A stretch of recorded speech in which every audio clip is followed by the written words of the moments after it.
remained oppressed until they vanished into historical oblivion. And I always tell my interlocutors that I, for one, believe that history is always undecided, and it's our task to help history make the right choice. And the dilemma in the Middle East today is of this simple nature. The moral dilemma and the political challenge is that we either have one people too many today in the Middle East, we the Palestinians, or we have a state which is missing and needs to be created. And I tell you again, history is undecided on whether there is a people too many that need to be expelled or exterminated, or a state missing that needs to be created. And our challenge is how to help history make the right choice. On the Palestinian side, daily realities are atrocious. For those of you who had the privilege or the painful duty of visiting the homeland, today, Gaza is the biggest, atrocious open-air prison. 1.5 million are living in subhuman conditions, where they are rationed for food, for medication, for fuel. And you can't imagine, you discover when you are rationed in all those items how important fuel is.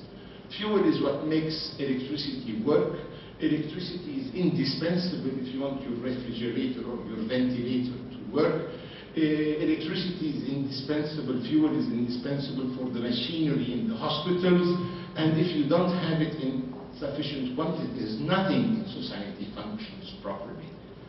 That's the status to which 1.5 million people have been relegated, a constant embargo, a constant siege, where they lack every basic necessity in life. In the West Bank, which is the size of Delaware, a small geographic entity, we are plagued with 200 military checkpoints that are strangulating the society and suffocating the economy. And none of those 600 checkpoints has any military or security value. And they are not on the internationally recognized borders of 67 separating Israel from Palestinians. They are deliberately chosen to be put to separate Palestinians from Palestinians, urban centers in contact with each other, and the urban centers in their relationship with their rural hinterland.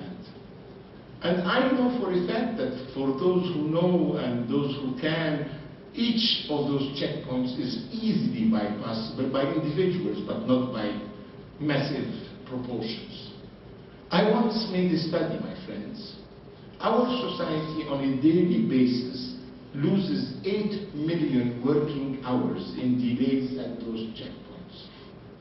And I'm speaking clinically. I'm forgetting to speak now about the humiliation, the harassment, the oppression. I'm speaking clinically of time lost, 8 million working hours a day.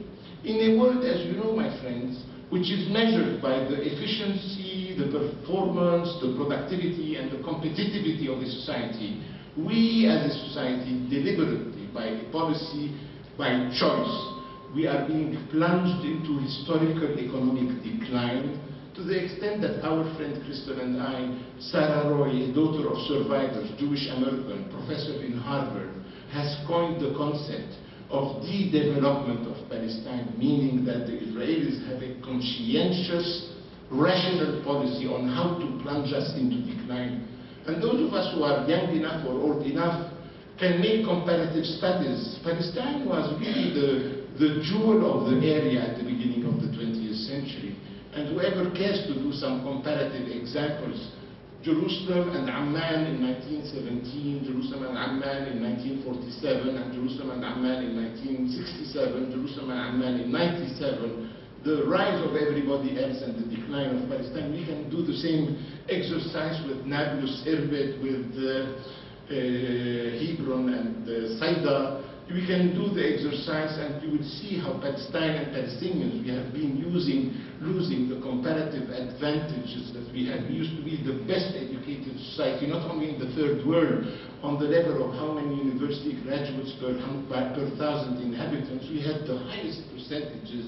Today, no more the case.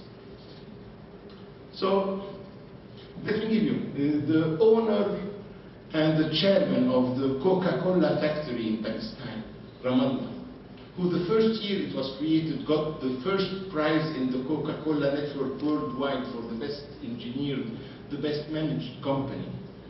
He told me once, Afif, he told me, let me give you an idea of the environment in which we function. The factory is in Ramallah, and he said if we take our customers in Nablus, Ramallah Nablus in normal times is a 40-minute drive. He told me to send a truck of cans of Coca-Cola from Ramallah to Nablus. It takes from 6 a.m. to 6 p.m. I said, why? He said, because at 6 a.m. we have to load a truck with the cans of Coca-Cola in Ramallah, with a driver and the person who carries the boxes.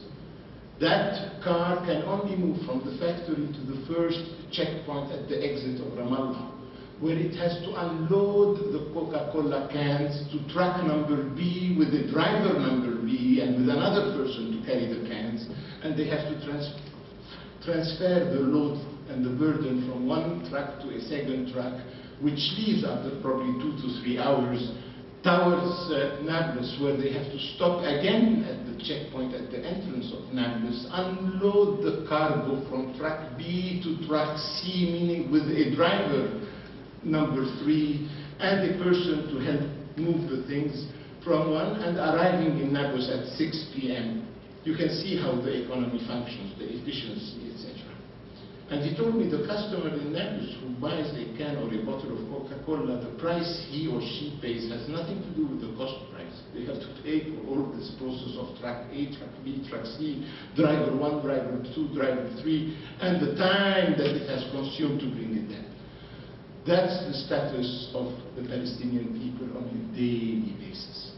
The wall, which I call the wall of shame, and we all are indebted to President Carter, who wrote his fantastic, morally, ethically remarkable, the book about apartheid or peace, for which he was vilified and subjected to character assassination, insulted by those who shouldn't dare even open their mouth because they are not morally qualified to have a respectable opinion. He was impeccable, immaculate, and was the major engineer of the major breakthrough of peace between Egypt and Israel some 20 years, 30 years ago.